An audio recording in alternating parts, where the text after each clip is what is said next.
House में रात बिताएगा।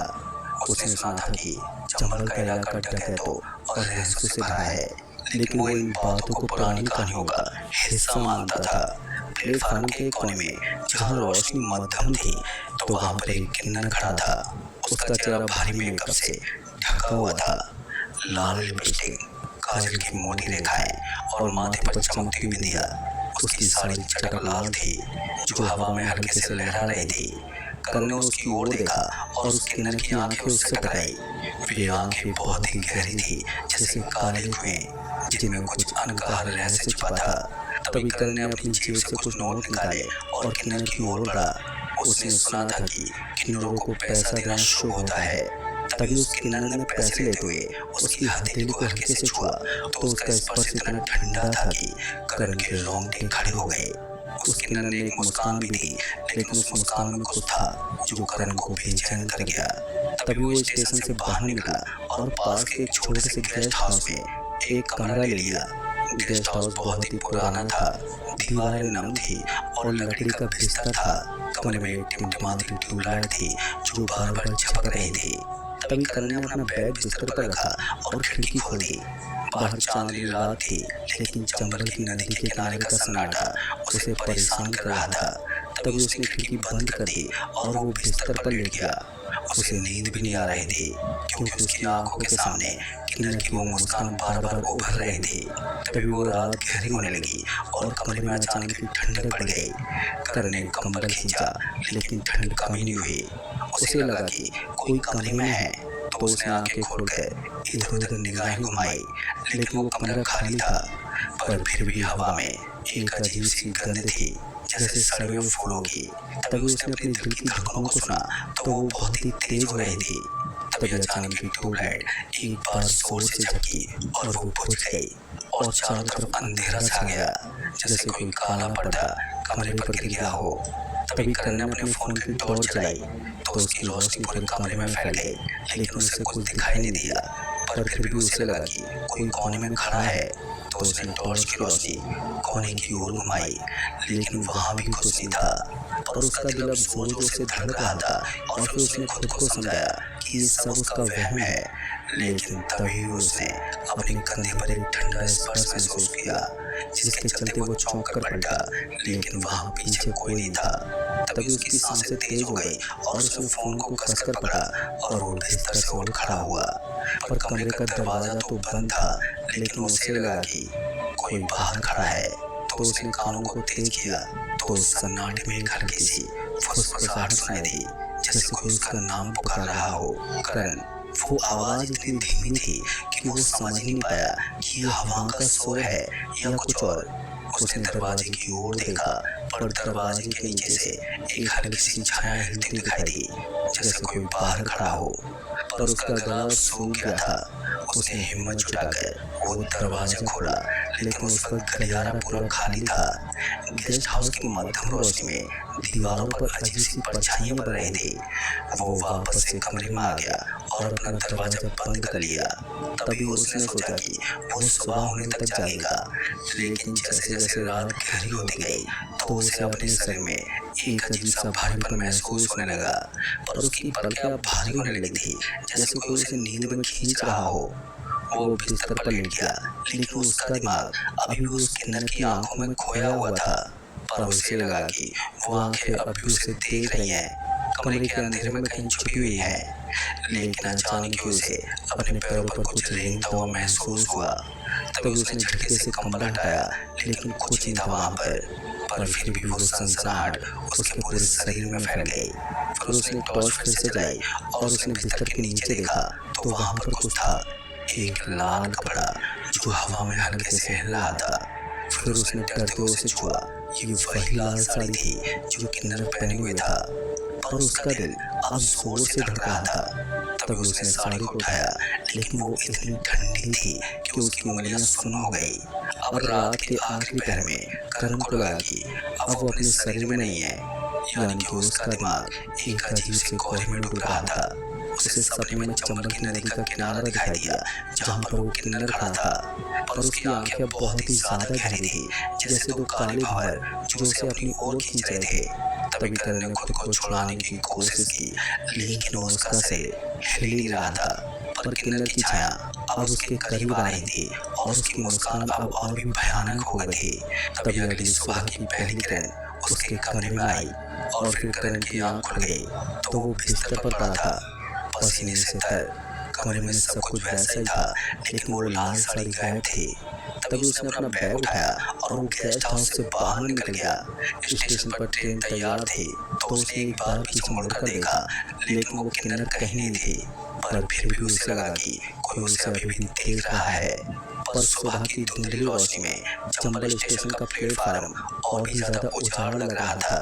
तभी करण ने अपनी सांसों को नियंत्रित करने की कोशिश की, लेकिन उसका दिल अभी भी तेजी से धड़क रहा था। गेस्ट हाउस के उस कमरे में बिताई रात ने उसके भीतर कुछ बदल दिया था। उसका बैग कंधे पर लटक रहा था, लेकिन उसका वजन उसे पहले से कहीं ज्यादा भारी लग रहा था, जैसे उसमें कोई अंधे का बोझ जुड़ गया हो। तभी ट्रेन की सीटी बजी और वो तेजी से प्लेटफार्म की ओर बढ़ा, पर उसने एक बार पीछे मुड़कर देखा, ये सुनिश्चित करने के लिए कि कोई उसका पीछा तो नहीं कर रहा है। लेकिन वहां पर सिर्फ सन्नाटा था और हवा में वही ठंडक जो रात से अब तक बनी हुई थी। ट्रेन में चलते वक्त उसने अपने चेहरे को शीशे में देखा तो उसकी आंखें लाल थी, चेहरा पीला पड़ गया था और माथे पर पसीने की बूंदें साफ साफ चमक रही थी। Traveling for more than 15 days in Europe? With TT Euro Drive, you can drive a new Dacia or Renault. चमक रहे थे। वो अपनी सीट पर बैठा, लेकिन उसका मन अभी भी शांत नहीं था। उस किन्नर की वो लाल साड़ी जो रात को बिस्तर के नीचे दिखी थी, वो अब भी उसके दिमाग में कौंध रही थी। वो साड़ी गायब कैसे हो गई? क्या वो सचमुच वहाँ थी या ये सब उसका वहम था? तभी उसने अपनी जेब टटोली जहाँ उसने किन्नर को दिए पैसे निकाले थे। वो जेब खाली थी, लेकिन उसे याद था कि उसने कुछ नोट अपने बैग में भी रखे थे। तभी उसने वो बैग खोला तो उसका दिल धक से रह गया, क्योंकि बैग के सबसे ऊपरी हिस्से में उसके कपड़ों के बीच एक छोटा सा लाल कपड़ा मड़ा हुआ रखा था।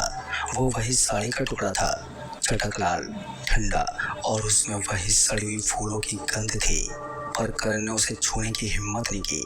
उसने बैग को जल्दी से बंद किया और खिड़की की ओर देखने लगा।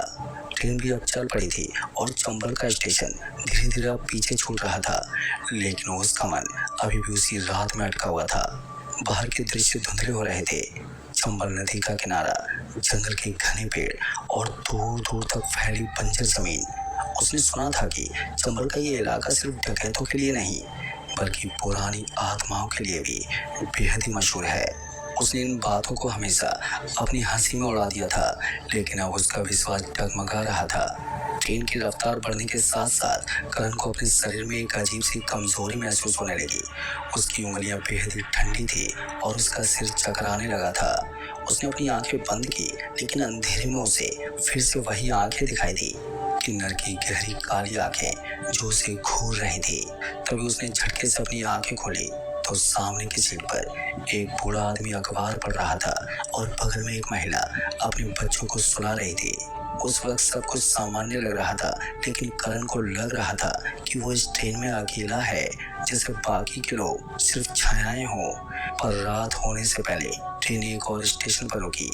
तभी करण ने फैसला किया कि वो यहाँ पर उतर जाएगा, क्योंकि अब वो और सफर नहीं कर सकता था। उसका गंतव्य अभी 2 स्टेशन दूर था, लेकिन उसका शरीर और मन दोनों ही थक चुके थे।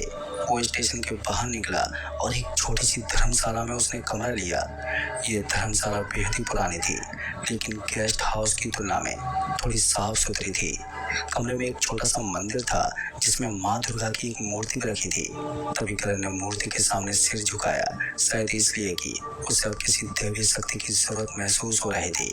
पर रात को जब वो बिस्तर पर लेटा तो उसे फिर से वही ठंडक महसूस हुई।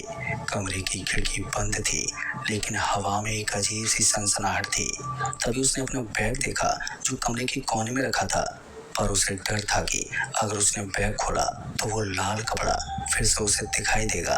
पर उसने किसी तरह अपने आप को समझाया कि वो इसे सुबह देखेगा, लेकिन उसे नींद फिर भी नहीं आई, क्योंकि उसका दिमाग बार बार उस किन्नर की ओर लौट रहा था।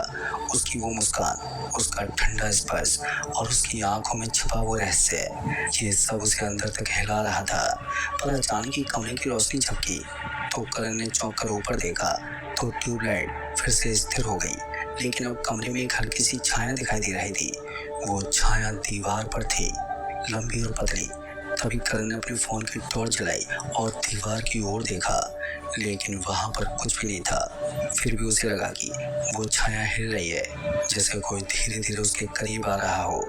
उसका गला सूख गया और उसने बिस्तर से उठकर दरवाजे की ओर अपना कदम बढ़ाया, लेकिन तभी उसे अपने पैरों में कुछ चिपचिपा सा महसूस हुआ।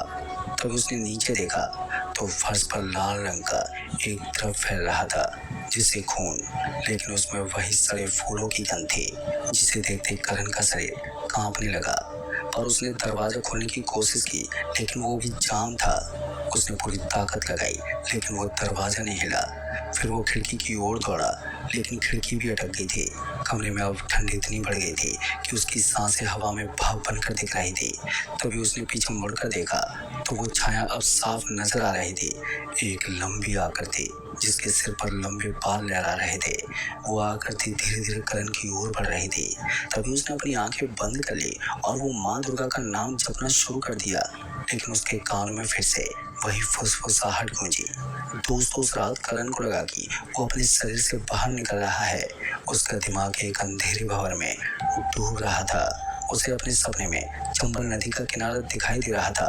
नदी का पानी काला था और उसमें से एक लाल साड़ी तैरती हुई ऊपर आई, जिसके बाद एक किन्नर वहां पर खड़ा था और उसकी आंखें अब चल रही थी जैसे दो लाल कोयले। उसने अपनी हथेली करण की ओर बढ़ाई और उस हथेली में एक छोटा सा दर्पण था। करण ने दर्पण में देखा तो उसका चेहरा अब उसका नहीं था। उसकी भी आंखें काली थी और उसका चेहरा किन्नर की तरह बन गया था। तभी उसने चीखने की कोशिश की, लेकिन उसकी आवाज भी अब गायब हो गई थी। पर सुबह होने पर करण की आंखें खुली तो वो बिस्तर पर पड़ा हुआ था और वो कमरा वैसा ही था जैसे रात को था। फर्श पर कोई लाल द्रव नहीं था और दरवाजा आसानी से खुल गया।